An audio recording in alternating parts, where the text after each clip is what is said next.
오늘은 우리 교회가 창립한 지 6주년 되는 기념 주일입니다. 이제는 7년 차가 됩니다. 그런데 이게 느낌이 6년이라고 할 때까지는 약간 어린 느낌이었는데 7년 그러니까 굉장히 좀 큰 것 같다는 생각이 들어요. 벌써 이렇게 나이가 지났나 그런 생각이 듭니다. 지난 시간 돌아보면 정말 이렇게 은혜가 아닌 게 없는 것 같아요. 교회가 세워진 것도 그렇고 여기까지 이른 것도 그렇고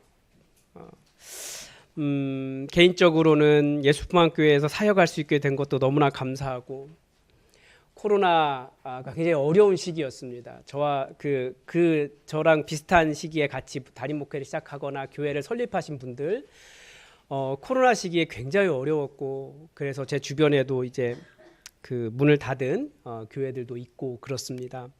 근데 우리 교회는 어쨌든 잘 지나왔고 꾸준히 이렇게 성장을 해왔다는 것이 정말 얼마나 감사한지 모르겠습니다. 모든 것을 숫자로 판단할 수는 없지만 분명히 하나님께서 주시는 복에는 생육하고 번성하여 충만하라고 하는 번성이 있거든요. 하나님께서 우리를 그렇게 인도해 주신 것이 감사합니다. 물론 여기까지 오는데 모든 것이 평탄했다라고 말할 수는 없는 것 같아요. 그런데 우리는 오히려 그런 갈등들을 통해서 교회가 존재하는 이유를 발견하게 됩니다. 세상은 끊임없이 갈등하지만 교회는 시간이 지나면 지날수록 죄인도 원수도 친구가 되는 그런 변화가 우리 안에 일어나는 것 같아요. 얼마나 감사한지 모르겠습니다. 그리고 또 이제 겨우 6년 지났기 때문에 사실 교회는 계속 가야 되잖아요. 우리는 앞으로 걸어갈 길이 훨씬 더 많이 남아 있습니다. 교회가 어떤 안정기도 지나고 그 시기 지나면 부흥기도 겪고 어떤 교회가 그런 사이클이 있거든요. 우리도 분명히 그런 시기들을 경험하게 될 것입니다.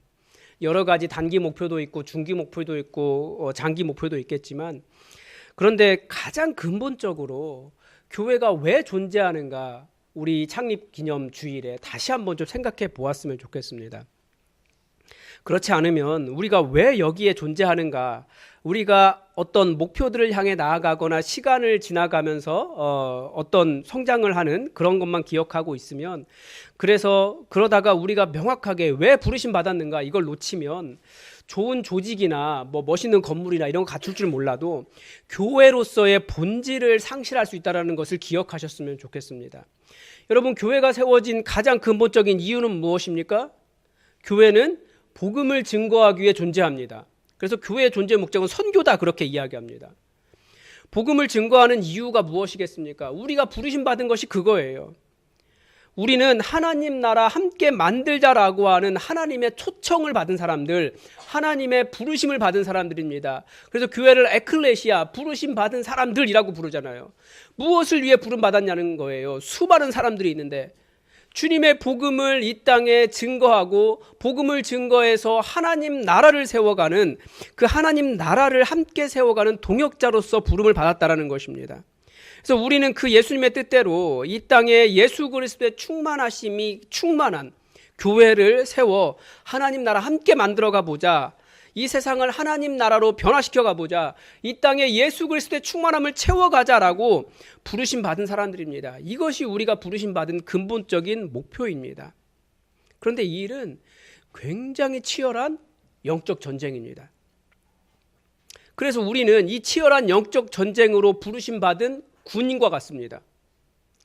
새해가 되면서 새벽에 여호수아서의 말씀을 묵상하는데 1월 1일이 이 본문이어서 오늘 본문을 살펴보지 못해서 딱 맞는 것 같아요. 이 치열한 영적 전쟁 속으로 들어가는 그런 군인의 자세가 무엇인지, 영적 전쟁의 현장으로 들어가 그 영토를 넓혀가야 되는 그 이스라엘 자손들의 사명, 그것이 무엇인지, 어떻게 할 수 있는지 그 자세를 배울 수 있는 아주 중요한 본문입니다. 자, 그런데 이 본문이 어떻게 시작합니까? 1절에 보니까 여호와의 종 모세가 죽은 후에 이렇게 되어 있습니다.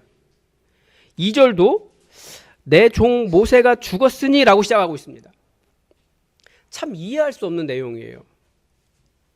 하나님께서 이제 새로운 일을 시작하시려고 하십니다. 여호수아와 함께 2절에 보면 내 종 모세가 죽었으니 이제 너는 이 모든 백성과 더불어 일어나 이 요단을 건너 내가 그들 곧 이스라엘 자손에게 주는 그 땅으로 가라라고 명령하셨습니다. 새 일을 시작하는데 가장 신뢰할 만하고 지금까지 이스라엘을 너무나 잘 인도했고 기도할 때마다 거의 하나님 수준으로 응답을 받았던 하나님과 같았던 모세가 죽은 후에 하나님께서 새 일을 시작하고 계시는 거예요. 그런 새 일을 시작하는데 모세와 같은 사람이 필요한 것이 아닙니까? 연륜과 지혜와 순종과 하나님의 뜻을 제대로 아는 모세가 필요한 것 아닙니까? 새로운 지도자와 함께 새로운 일을 시작한다는 것은 굉장히 두려울 수 있어요. 그런데 하나님은 모세가 죽은 후에 이 새로운 일을 시작하신다는 거예요. 즉 우리가 하고 있는 이 치열한 영적 전쟁을 시작하면서 우리가 다 이해하지 못한다 할지라도 하나님의 이끄심에 순종하는 것이 필요하다는 것입니다. 내 종 모세가 죽었으니 라고 시작하고 있지만 사실은 이건 좀 다르게 읽어야 돼요. 왜냐하면 하나님께서 종 모세를 죽이신 거거든요. 하나님께서 모세를 이스라엘 속에서 없애신 거예요. 왜 모세가 그 가나안 땅에 그 가나안 땅을 정복하는 일을 함께하지 못한지 다 아실 거예요. 모세는 하나님께서 그만두고 다 나에게로 와라라고 부르심 받을 때가 여전히 눈도 또렷하고 산을 오를 정도로 온몸이 건강했습니다. 여전히 감당할 수 있었다라는 얘기예요. 그런데도 하나님께서 이 엄청난 전쟁을 치러야 하는데 불안한 지도자를 세우신 거예요. 하나님께서 모세에게 너는 이 일을 함께 할 수 없다라고 말씀하신 이유가 신명기 32장에 나옵니다. 신광야 가데스의 무리바 물가에서 이스라엘 자손 중에 내게 범죄했다. 그래서 내 거룩함을 이스라엘 중에 나타내지 아니했기 때문이다 라고 하나님께서 말씀하십니다. 그때 어떤 상황인지 다 아실 거예요. 이스라엘 백성들이 광야에서 물이 없어서 목말라서 정말 죽을 것 같은 거죠. 근데 아마 아실 겁니다. 목이 마르면 사람이 어떻게 되는지. 그 목 마르면 제가 사실은 병원 가기 전에 이틀 동안 탈수 증상이 있었거든요. 그래서 정말 그 구급대원 만나가지고 계속 이렇게 물 좀 너무 말라요. 막 정말 물. 그런데 가재 이렇게 적셔가지고 물 주는데 그 물도 막 너무 소중한 거예요. 그만큼 그 목말라서 죽을 것 같다는 게 저는 뭔지 알 것 같아요. 아마 아시는 분들도 계실 거예요. 물 없으면 살 수가 없습니다, 사람이. 그러니까 당연히 백성들이 다 아우성이고 난리가 아닌 거예요. 모세와 아론에게 찾아가서 제발 물 좀 달라고 죽겠다고 지금 그러고 있는 상황인 거죠. 그런데 모세는 그 일을 이스라엘 백성들이 하나님께 순종하지 않고 반역했다라고 이해가 한 거예요. 자, 하나님은 어떠셨을까요? 하나님은 그 일을 반역으로 보지 않으셨던 것 같아요. 물론 이스라엘 백성들은 하나님에 대한 원망이 있었죠. 그런데 하나님은 그러시지 않았던 것 같아요. 그러니까 모세와 아론에게 그렇게 명령하셨습니다. 이 바위에게, 이 반석에게 명령하여 물을 내서 사람들을 먹여라라고 말씀하셨어요. 거기에는 하나님의 어떤 분노가 없어요. 그런데 누가 분노했을까요? 모세와 아론이 분노한 거예요. 그래서 그 사람들에게 그 하나님의 명령대로 한 것이 아니라 사람들 다 불러 모아놓고 너희들 왜 그렇게 반역하느냐 잘 들어라 그러면서 손을 들어서 그 지팡이로 반석을 2번 꽝꽝 쳤어요. 나 화났다 이거죠. 그래서 그런데 거기서도 물이 나왔어요. 그런데 하나님은 이 사건을 두고 네가 분노해서 나의 거룩함을 사람들 앞에 드러내지 않았기 때문에 너는 가나안 땅으로 들어갈 수 없다라고 말씀하신 거예요. 이 사건은 우리가 정말 두려워하고 기억해야 할 것이 무엇인지 보여줍니다.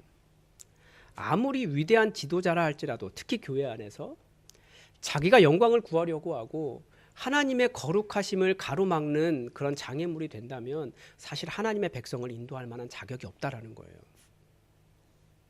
또 이 말은 무엇을 보여줍니까? 아마 모세와 아론에게 그런 마음이 있었을 것 같아요. 나 이렇게 위대한 사람이야. 왜 나 자꾸 무시해? 라고 하는 그런 마음이 있었을 거예요. 모세와 아론이 얼마나 억울했는지 이해가 되잖아요. 거의 40년 가까이를 얼마나 이스라엘 백성들이 그렇게 힘들게 했습니까? 하나님의 종이라고 불러가면서 모세가 이렇게 일어나면 다 일어나가지고 존경을 표하고 모세가 장막에 들어가면 다들 자리에 들어갈 정도로 존경을 표했지만 어려울 때마다 모세와 아론 향해서 손가락질하고 달려들었다고 죽일 듯이. 얼마나 억울했겠어요. 그런데 하나님께서 원하신 것이 있어요. 아무리 그런 일이 있다 할지라도 사람들이 해야 되는 것은 오직 여호와 하나님께 집중하는 것이라는 거죠. 내게 능력이 있지 않아요. 모든 능력은 누구에게 있습니까? 여호와 하나님께 있습니다. 아니 우리 그런데 세상을 잘 보면 우리 세상 살아갈 만큼 충분히 능력이 있잖아요. 사회에서 다 인정받는 사람들이잖아요. 우리 교회 이 구성원들 다 이렇게 보면 절대 이렇게 무시할 수 있는 분들이 아니에요. 다들 저보다 높아요. 다 알아요. 그런데 아무리 능력이 있다 할지라도 우리가 집중해야 될 능력은 어디에게 있습니까? 우리 하나님께 있다라는 거예요. 이거 놓치면 안 돼요. 모든 능력은 하나님께 있습니다. 또 우리는 내 말하는 사람들이 아닙니다. 누구 말해야 됩니까? 하나님의 말씀 말하는 사람들입니다. 우리는 나름대로 살면서 놀라운 사상을 가질 수도 있어요.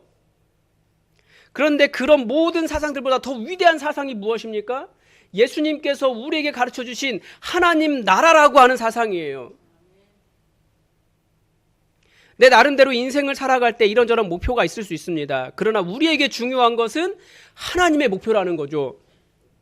내 영광이 아니라 하나님의 영광 위에 살아가는 사람들, 이 일을 위해서 특별히 이 땅의 많은 사람들 중에 부르심 받은 사람들이 바로 우리 성도들입니다.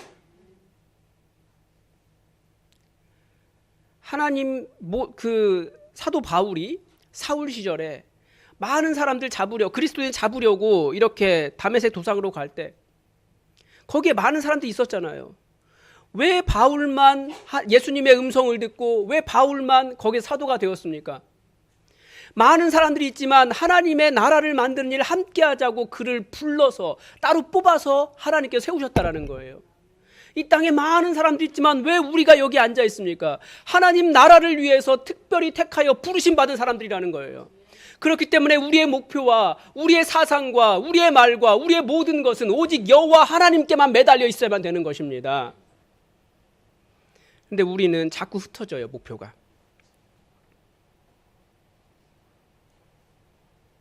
하나님께서 어떤 일을 하시고자 하시는지 하나님의 목적에도 관심이 없을 때가 더 많아요. 이 세상에서 내가 성공하는 일에 초점이 맞춰져 있기도 하고요. 하나님의 일을 위해서 나를 드리는 것이 아니라 나의 목적을 위해 하나님을 이용하려고도 합니다. 그러나 모세가 죽은 후에라고 하는 말씀은 오직 그 모든 것이 조금이라도 모세에게조차도 집중되지 않고 그 불안한 상황 속에서 오직 여호와 하나님께만 집중하도록 하는 말씀이라는 거죠. 우리의 초점은 여호와 하나님으로부터 벗어나지 않고 오직 여호와 하나님을 의지하며 살도록 하셨다는 것입니다. 아마 이제 올해 서울에 있는 초대형 교회의 자본과 시스템이 춘천으로 들어올 예정입니다. 사실 이 소식을 들었을 때 저는 약간 좌절할 뻔했어요. 왜냐하면 제가 이제 전국적으로 교회 개척하는 모임이 하나 있거든요. 교회 개척에 대해서 이렇게 이야기하고 도시 개척에 대해서 같이 하는 모임이 있는데 거기 정말 그분들 용어로 MH라고 있어요. 맨 땅에 헤딩. 자본이 아무것도 없어요. 사람도 없어요. 그렇지만 저기에 교회가 필요하다면 가겠다라고 준비하고 기도하는 분들이 계십니다. 그분도 물론 교회를 맨 땅에 헤딩하려고 해도 사실 뭔가가 필요하잖아요. 거기가 살려고 해도 그렇고 몇 년 동안 살아야 하고 교회 건물도 마련하고 그분들에게는 1-2천만 원도 굉장히 소중해요. 그런데 막 그 모임에 어떤 큰 교회 부목사님이 이제 교회를 개척하신다는 거예요. 그래가지고 대단하다. 그거 다 포기하고 맨 땅에 헤딩하시려나 보다. 그런데 막 얘기하다 보니까 이제 본 교회로 큰 교회예요. 본 교회로 이제 교회 얼마 자기 개척하는데 얼마 지원해 줄 수 있는지 그 얘기하려고 본 교회로 간다라는 거예요. 초대형 교회예요. 근데 규모가 얼마부터 시작했는지 아십니까? 큰 교회, 초대형 교회는 그렇더라고요. 150억부터 시작하더라고요.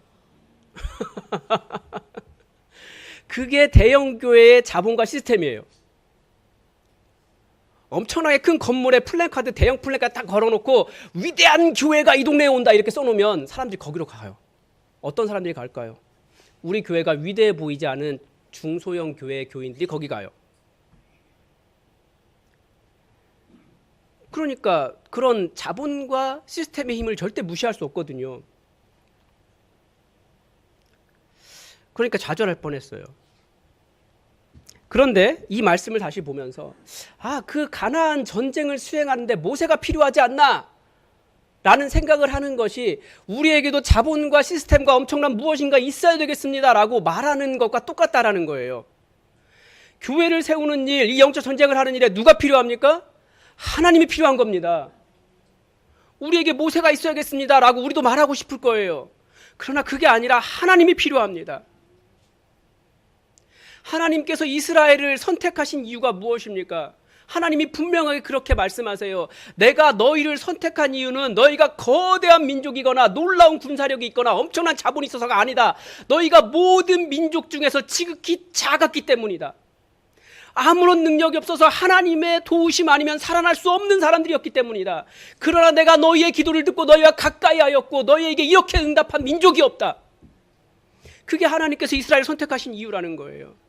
그런데 하나님과 함께 있고 하나님께 기도하며 그 연약한 광야를 걸었던 이스라엘 민족이 그 가나안 땅의 모든 왕들을 두렵게 하는 민족이 되었습니다. 무엇 때문에? 하나님 때문에.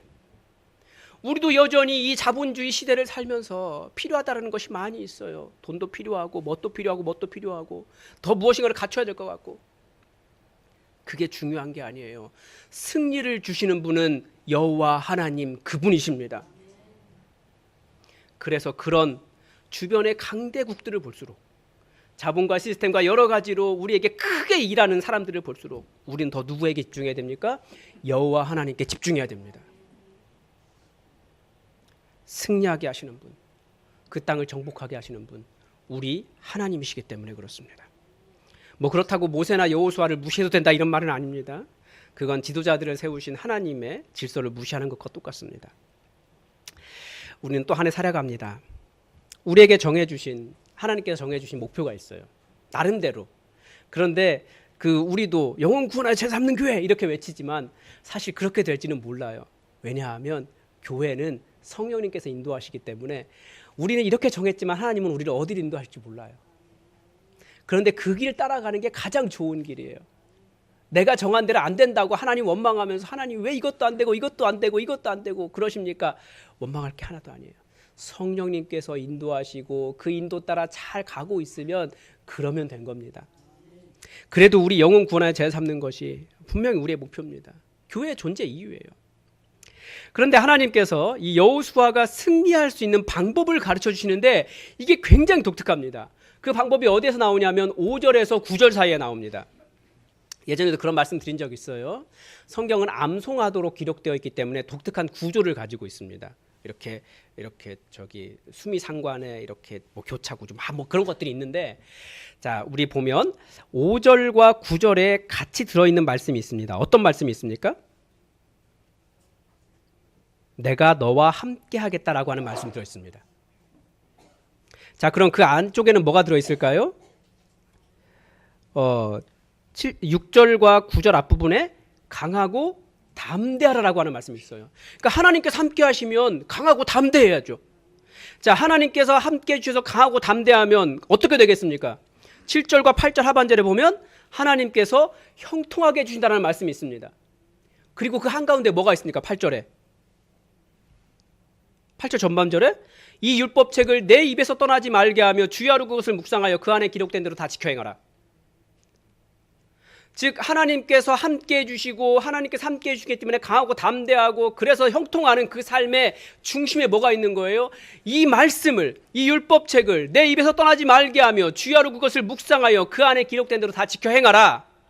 즉 하나님의 전쟁을 수행하는 사람들에게 가장 중요한 하나님께서 동행해 주시는 그 일, 하나님께 동행해 주시기 때문에 강하고 담대할 수 있는 그 이유, 하나님께서 형통해 주시는 그 이유는, 그 방법은 하나님의 말씀을 묵상하고 그것에 기록된 대로 살아가는 삶에 있다라는 거예요.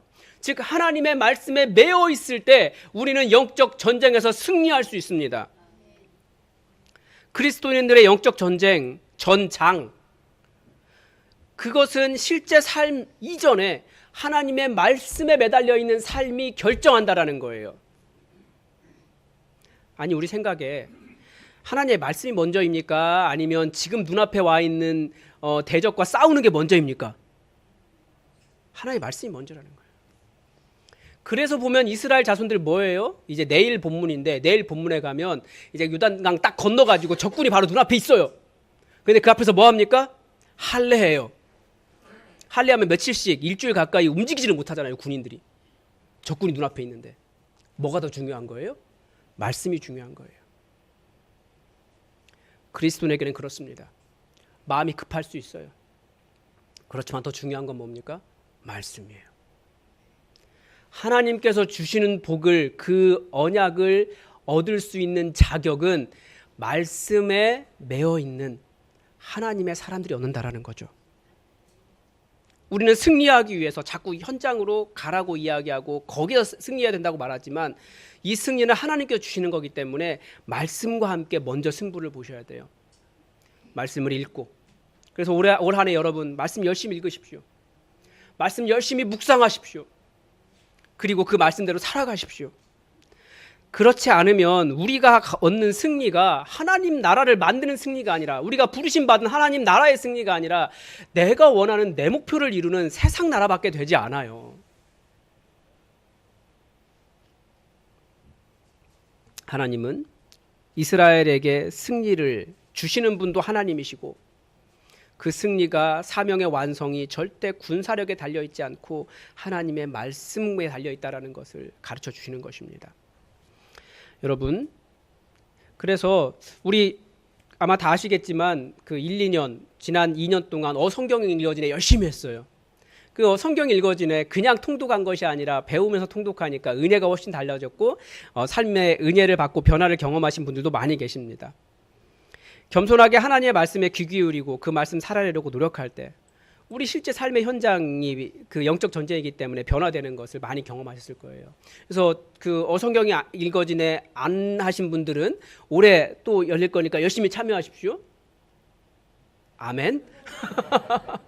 안다라고 생각하지 마시고 항상 우리는 겸손해야 돼요. 내가 알아도 모릅니다. 겸손하게 배워야 돼요. 내가 신앙생활이 오래되었지만 그래도 배우면서 읽는 거예요. 그리고 말씀 묵상 모임도 필요합니다. 혼자 읽으면 딴 세상 갈 수 있어요. 그래서 같이 읽으면서 이 사람이 받은 은혜, 이 사람이 받은 은혜 서로 나누다 보면 은혜가 넘쳐나요.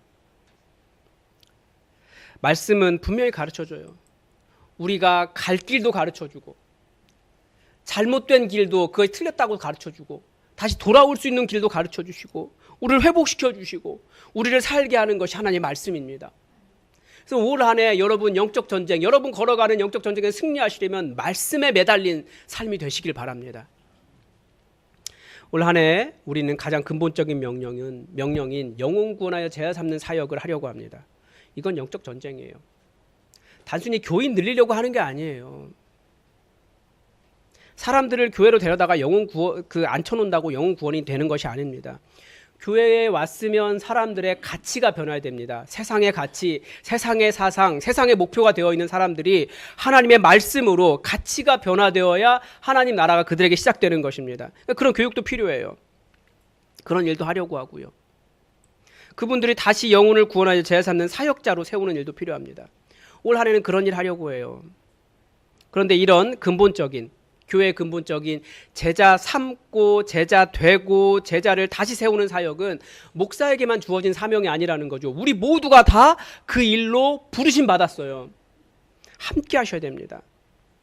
많은 그리스도인들이 이 근본적인 사명을 망각하고 내가 나름대로 의미 있다고 생각하는 일을 하려고 해요. 아닙니다. 우리 다 이 일로 부름 받았습니다. 내가 제자가 되고 또 제자를 삼고 그렇게 하나님 나라를 이루는 일에 부르심 받았다는 것을 기억하시고 우리 하나님의 말씀에 집중하며 겸손하게 하나님의 말씀을 읽고 배우고 묵상하며 가치가 변화된 그런 제자의 삶을 살아갈 때 우리 앞에 놓인 가나안 땅을 하나님께서 우리에게 주실 것입니다. 우리의 승리는 하나님께서 주시는 것이지 절대 내가 쟁취하는 것이 아니라는 것을 알고 겸손하게 하나님의 말씀과 함께 하나님의 방법 따라 이 2025년을 하나님의 사역자로서 영적 전쟁의 현장을 살아갈 수 있기를 바랍니다. 기도하겠습니다. 하나님, 이 땅의 많은 사람들 중에 우리를 불러주심을 감사합니다. 우리가 강해서 많은 것이 있어서 모든 것을 잘할 수 있어서 부르신 것이 아니라 오직 하나님을 의지할 수밖에 없는 가장 작은 자들이기 때문에 불러주신 줄 압니다. 겸손하게 하나님께서 우리에게 주신 땅으로 나아가게 하시고 하나님께서 가르쳐 주신 방법대로 말씀을 내 입에 두고 주야로 묵상하며 말씀을 살아가며 하나님 나라를 이루는 삶이 우리에게 이루어지게 하여 주시옵소서. 2025년 어둡고 불안하며 확실하지 않은 세상 속으로 들어가지만 하나님의 말씀 때문에 모든 것이 분명하신 하나님의 빛을 경험하며 살아갈 수 있도록 우리의 발걸음에 빛을 비춰 주시옵소서. 주께서 우리로 진정한 승리를 주실 줄 믿으며 예수 그리스도의 이름으로 기도드립니다. 아멘.